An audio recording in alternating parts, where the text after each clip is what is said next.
Hello guys, welcome to my channel SSC 24/7। इस video में हम डिस्कस करेंगे सीपीओ मेंस की स्ट्रेटजी, कुछ इंपॉर्टेंट पॉइंट्स जो कि आपको सीपीओ में अच्छा स्कोर लाने में मदद करेगा, जो कि आपको कोई नहीं बताएगा। मॉक में स्कोर नहीं बढ़ रहा है अगर आपका, तो ये वीडियो आपके लिए बहुत ज़्यादा हेल्पफुल होने वाली है। आप कैसे जल्द से जल्द मिनिमम टाइम में अपने मॉक में स्कोर बढ़ा सकते हैं। 90% लोग क्या गलती करते हैं कि उन्हें एनालिसिस नहीं करना आता। मॉक तो सब देते हैं, बट उसका एनालिसिस करना सब लोगों को नहीं आता। 90% लोग एनालिसिस में गलती करते हैं, जिस वजह से उनका स्कोर नहीं बढ़ पाता। इस वीडियो में मैं आपको बताऊंगा कि कैसे एनालिसिस किया जाए, और ये मेरा खुद का अपना एक्सपीरियंस है। मैं कैसे एनालिसिस करता था और मेरा ड्रास्टिकली कैसे चेंज आया।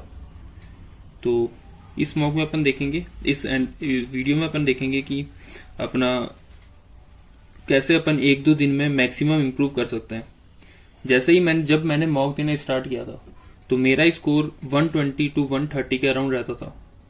और जब मैंने इस स्ट्रेटेजी को फॉलो किया, जो कि मैं आपको थोड़ी देर में बताने वाला हूँ, 1-2 दिन में ही मेरा स्कोर 160 प्लस हो गया। जी हाँ, आपने सही सुना, 1-2 दिन में ही मेरा स्कोर 160 प्लस हो गया। आप सोच रहे होंगे ये कैसे हो सकता है, 1-2 दिन में स्कोर 120 से 160 कैसे जा सकता है। बट यकीन मानिए, ऐसा मेरे साथ हुआ है और आपके साथ भी हो सकता है अगर आप इस स्ट्रेटेजी को फॉलो करेंगे। ऐसा क्यों होता है? क्योंकि जनरली लोग क्या होता है कि उनको आता सब कुछ है। अगर आप इस वीडियो को देख रहे हैं तो मुझे लग रहा है कि आप सबका क्वालिफाइड है और आपको अच्छा खासा नॉलेज है इंग्लिश की। बट फिर भी अगर आपका स्कोर नहीं आ रहा है, तो कहीं ना कहीं कुछ ना कुछ कमी है, जो कि मैं आपको हेल्प करूंगा कि कैसे उस कमी को सुधारा जाए। जनरली लोग अपना 100% नहीं दे पाते मॉक में। उन्हें आता सब कुछ है, बट वो मॉक में अपना 100% नहीं दे पाते। ऐसा इसलिए भी हो सकता है क्योंकि पेपर बहुत लेंथी है, 2 घंटे का पेपर होता है, जिस वजह से आदमी थोड़ा थक जाता है, एग्जॉस्ट हो जाता है। ये प्रैक्टिस से सुधारा जा सकता है। इस वीडियो को आप पूरा देखिए, जो मैं आपको स्ट्रेटेजी बताने वाला हूँ वो आपके लिए बहुत हेल्पफुल होने वाली है। चलिए स्टार्ट करते हैं। जैसा कि आपको पता है, डेट्स आ चुकी है, लास्ट 1 महीना अपने पास बचा है। तो सबसे पहले अपन बात करेंगे व्हाट टू स्टडी, हमें क्या पढ़ना चाहिए। अपन इंग्लिश को 3 पार्ट में डिवाइड करते हैं: reading comprehension, grammar and vocabulary. For reading comprehension आपको अगर ये इंप्रूव करना है, तो डेली आपको 30 मिनट्स एटलीस्ट आपको रीडिंग करनी चाहिए, किसी भी चीज की, जिस भी चीज में आपको इंटरेस्ट हो। आपको अगर नोवेल अच्छी लगती है, आप न्यूज़पेपर पढ़ते हैं, जो भी आपको सही लगे वो आप डेली 30 मिनट तो निकालिए ही निकालिए। ये आपको लॉन्ग टर्म पे बहुत हेल्पफुल करेगा। फिर अपन आते हैं ग्रामर पे। ग्रामर का जो बाइबल है, जो बेस्ट बुक है ग्रामर के लिए, जिसको सब लोग फॉलो करते हैं, आप भी जानते होंगे, वो है नीतू सिंह वॉल्यूम 1। उसका आप डेली रिवीजन कीजिए, डेली 1 से 2 चैप्टर। अगर कुछ चैप्टर छोटे हैं तो आप 2 कर सकते हैं, अगर कुछ बड़े चैप्टर है तो उनको 1 कर सकते हैं। मैं रिवीजन क्यों बोल रहा हूं? क्योंकि मुझे उम्मीद है आप सबने ये बुक एक बार तो पढ़ी ही होगी। अगर आप प्री क्वालिफाई करके मेंस दे रहे हैं तो रिवीजन इसका बहुत जरूरी है। जैसा कि आप अगर रिवीजन करेंगे डेली 1-2 चैप्टर का और आपकी बुक कंप्लीट हो जाती है, तो इसको आप रिपीट कर सकते हैं, रुकना नहीं है आपको। ये रिवीजन आपको बहुत हेल्प करेगा। फिर आता है वोकैबुलरी। वोकैबुलरी कहां से करनी है? वोकैबुलरी भी आपको नीतू सिंह बुक से ही करनी है, नीतू सिंह मैम की जो वॉल्यूम 1 है। वॉल्यूम 2 थोड़ी ज्यादा है, वो बाद में करेंगे। पहले वॉल्यूम 1 की जो वोकैब है वो एकदम बेसिक वोकैब है। वो वोकैब एग्जाम में बहुत ज्यादा रिपीट होती है, या कह सकते हैं उस बुक में वो वोकैब है जो एग्जाम में बहुत ज्यादा रिपीट हो सकती है।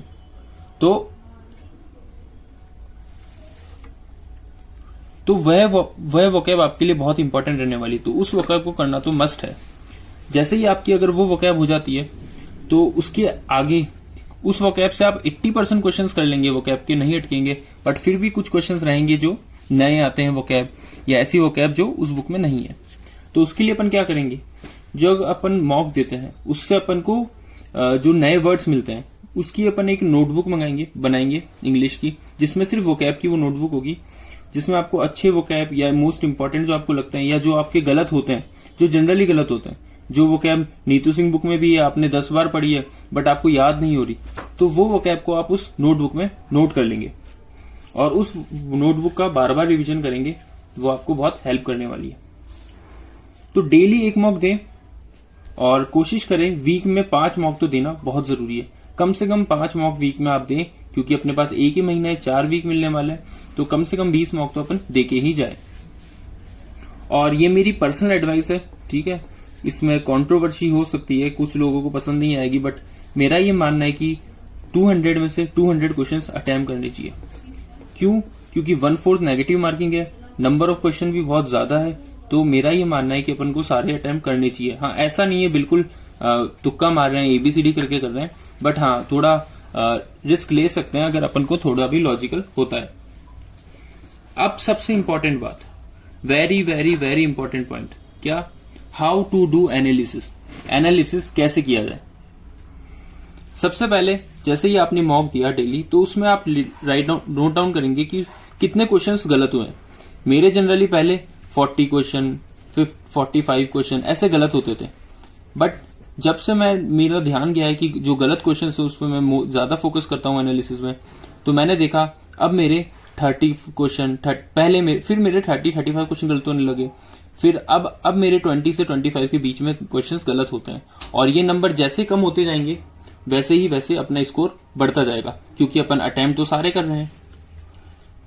तो कैसे अपन एनालिसिस करेंगे? ठीक है, तो सबसे पहले अपन क्या करेंगे, नंबर ऑफ क्वेश्चंस को नोट डाउन कर लेंगे कि जो जो क्वेश्चंस गलत हुए हैं उसको अपन टॉपिक वाइज नोट डाउन कर लेंगे। जैसे सपोज पैसेज है 6 मिस्टेक हुई है यहाँ पे, ठीक है, और ग्रामर में अपन से 8 मिस्टेक हुई, वोकैब में 3 मिस्टेक्स, एक्टिव पैसिव डायरेक्ट पे 3 मिस्टेक। ये एक एग्जांपल है, ठीक है, जो मैंने सपोज किया है। तो आप भी ऐसे एक शीट बनाएं, एक चार्ट बनाएं जिसमें आप अपनी मिस्टेक्स कैलकुलेट कर दे टॉपिक वाइज। जो भी आपको लगता है कि भाई PQRS को अगर आप ग्रामर में इंक्लूड करना चाहे, जो कि नहीं है बट आप पैसेज में करना चाहे तो कर सकते हैं, क्लोज टेस्ट को पैसेज वाले पार्ट में करना चाहे, वो आपकी चॉइस है। जो आपको लगता है कि भाई एक्टिव पैसिव डायरेक्ट, मैंने इनको अलग किया, क्यों? क्योंकि मेरा मानना है कि इनमें एक भी गलत नहीं होना चाहिए, ठीक है, एक आधा कह नहीं सकते। अपन को इसमें गलतियां हैं वो मिनिमाइज करनी है। जैसे 6 मिस्टेक है, ऐसा नहीं है कि अपन 6 की 6 नहीं करेंगे। अब जब भी पैसेज आएगा, हो सकता है कभी पैसेज हार्ड है, कभी इजी है, तो उसके अकॉर्डिंग अपन को बस मिनिमाइज करना है इसको, जितना मिनिमम कर सकते हैं। ग्रामर में मिस्टेक मिनिमम होनी चाहिए, ठीक है। तो ऐसे अपन को चार्ट तैयार करना है, जो कि अपन को बहुत हेल्प करने वाला है कि अपना इम्प्रूव कैसे होगा स्कोर, ठीक है। अब सबसे इंपॉर्टेंट बात, अपन डेली एक मॉक दे रहे हैं और अपन ने हफ्ते में 5 मॉक दिए, और हर सैटरडे को मैं जनरली क्या करता हूँ, मैं सैटरडे को एक महा एनालिसिस करता हूँ, ठीक है। इसको मैंने नाम दिया महा एनालिसिस। आप भी ऐसा कर सकते हैं, any day which ever you feel suitable. तो महा एनालिसिस में क्या होता है कि मैं जितने भी मैंने 5 मॉक दिए, ठीक है, ये 5 मॉक के मैंने एक साथ ऐसा शीट बनाई, उसमें मैंने लिख लिया पैसेज की मेरी टोटल कितनी गलती है। 5 मॉक मतलब 1000 क्वेश्चन, उसमें से मैंने एक शीट बनाई, और मैंने ये देखा कि मेरे सबसे ज्यादा गलत किस में हो जाए, उसको प्रायोरिटी दे दी 1, 2, 3, 4। पैसेज को मैं सपोज पैसेज की फर्स्ट है, सेकंड ग्रामर है, थर्ड एक्टिव पैसिव है, जो भी आपकी प्रायोरिटी आएगी वो जिसमें ज्यादा गलत है वो ऊपर, जिसमें कम गलत है वो नीचे। ऐसा अपना चार्ट तैयार हो जाएगा। और अपन को क्या करना है कि फिर अपन को इम्प्रूव करना है इन सबको, जो भी अपनी गलती है। सबसे पहले अपन को ये चार्ट तैयार कर लिया अपन ने। फिर एक और चीज का ध्यान रखना है एनालिसिस करते वक्त, कि आपको ये देखना है कि आपने सिली मिस्टेक्स कहाँ की है। सिली मिस्टेक्स क्या होती है?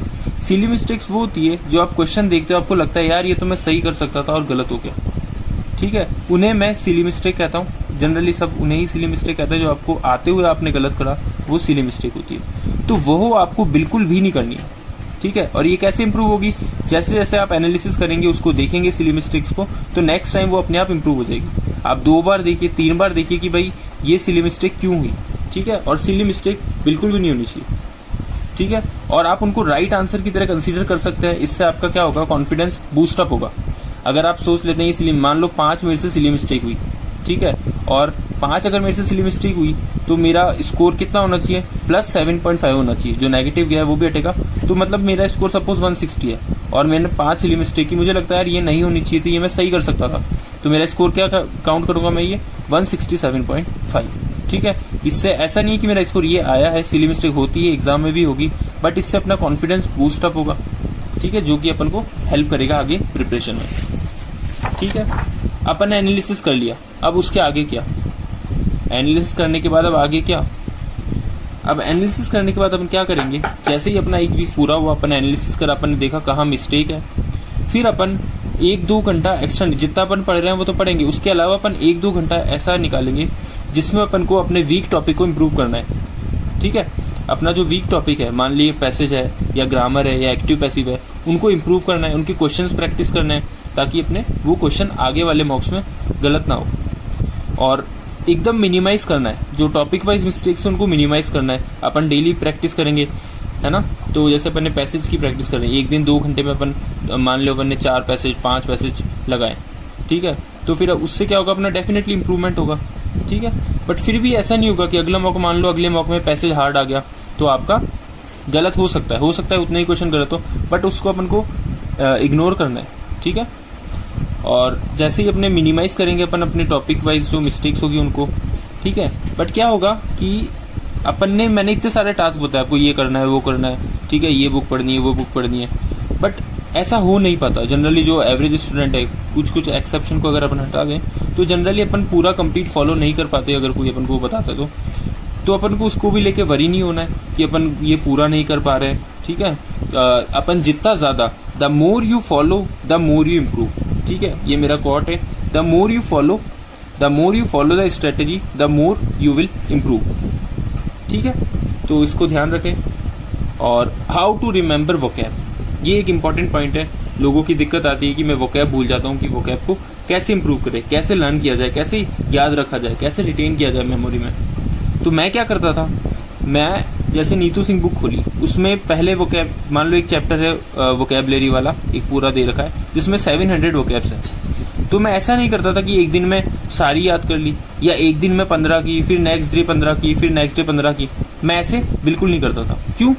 क्योंकि मुझे लगता था कि मैं एक दिन 15 करूंगा, फिर नेक्स्ट दिन 15 करूंगा तो वो तो याद रहेगी, फिर अगले दिन 15 करूंगा तो मैं पहले दिन वाली भूल जाऊंगा। तो ये मेरे को प्रॉब्लम लगती थी। तो मैं क्या करता था, एक दिन बैठता था, इसमें थोड़ा टाइम ज्यादा लगता है, एक दिन बैठता था और 700 की 700 पूरी एक बार आंखों के सामने से देख लेता था। और जैसे मेरे को लगता है कि ये तो मेरे को पहले से आती है, क्योंकि मेरा इंग्लिश मीडियम बैकग्राउंड है और आपने प्री क्वालिफाई किया तो आपको भी 50% वोकैब तो मैं मानता हूँ कि आती होगी। तो उनमें आप टिक करते जाओ, उनको जो वोकैब आपको आती है वो टिक कर ली, और जो नहीं आती उनको छोड़ दिया।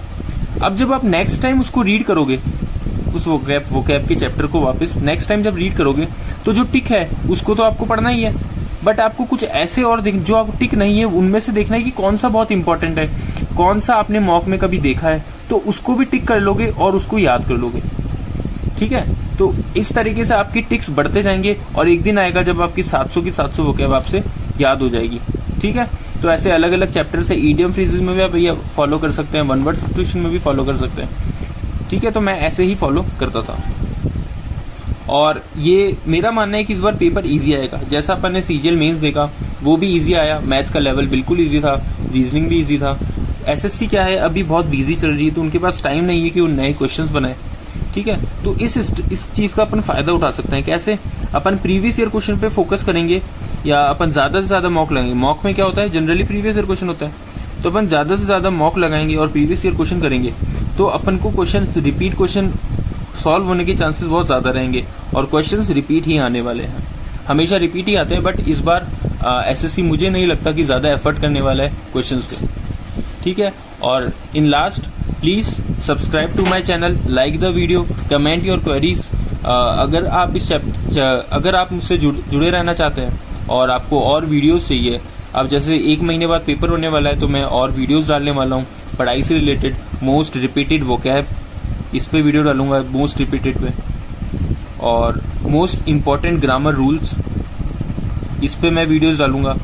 और ये सफर सिर्फ सीपीओ के मेंस तक का नहीं है, सीजीएल का भी है। आगे जो सीजीएल वाले एस्पिरेंट है, सीजीएल 23 वाले, वो भी इस चैनल से जुड़ जाएं। आगे मैं जीके की इंपॉर्टेंट वीडियोस वगैरह डालता रहूंगा। Okay, thank you, likes and subscribe to my channel.